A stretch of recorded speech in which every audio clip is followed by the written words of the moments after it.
Bonjour, dans Comment en sommes-nous arrivés là, on va parler aujourd'hui de Antoine Riboud, le fondateur de Danone, qui se fait remarquer au début des années 70 dans la battle Milton Friedman contre Antoine Riboud. En 1970, petit rappel, des activistes demandent au board de General Motors d'intégrer dans leur feuille de route des actions pour plus de femmes à tous les niveaux de responsabilité, l'insertion des Noirs américains dans l'entreprise et la réduction de la pollution automobile et aussi des mesures pour la sécurité routière. Milton Friedman leur répond dans un article publié dans le New York Times, désormais célèbre, que la seule finalité de l'entreprise est de générer du profit pour les actionnaires.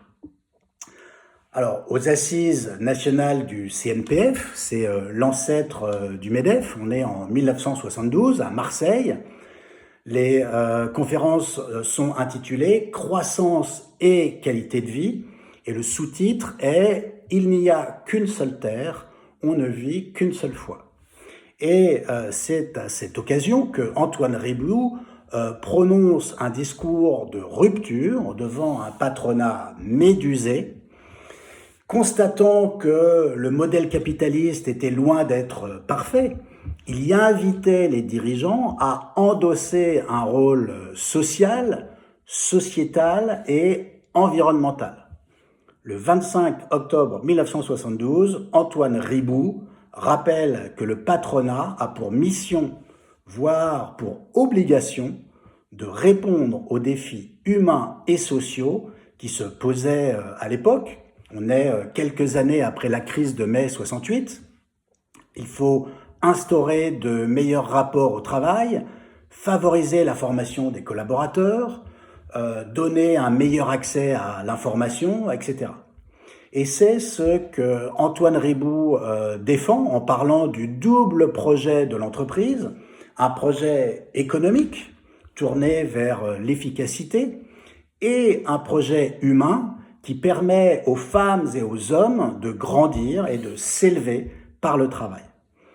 Il défend la nécessité d'un rapport solidaire et constructif de l'entreprise avec la société civile.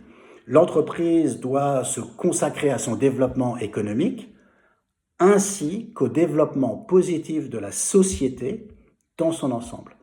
Alors, je vous ai sélectionné 3 extraits qui me paraissent les plus emblématiques de son discours. Premier extrait, cette croissance a souvent sacrifié l'environnement et les conditions de travail à des critères d'efficacité économique. C'est pourquoi elle est contestée et parfois rejetée comme finalité de l'ère industrielle. Laisser faire plus longtemps, continuer à faire confiance à la loi du hasard, nous conduirait immanquablement à la révolution. Nous devons nous fixer des objectifs humains et sociaux. Deuxième extrait, l'homme travaille 8 heures de sa journée. La responsabilité de l'entreprise ne s'arrête pas au seuil des usines ou des bureaux. Son action se fait sentir dans la collectivité tout entière et influe sur la qualité de vie de chaque citoyen.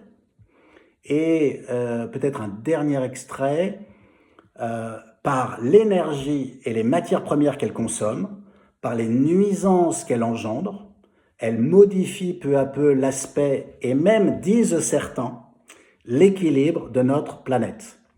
Le public se charge de nous rappeler nos responsabilités dans cette société industrielle. Et je vous rappelle qu'on est en 1972.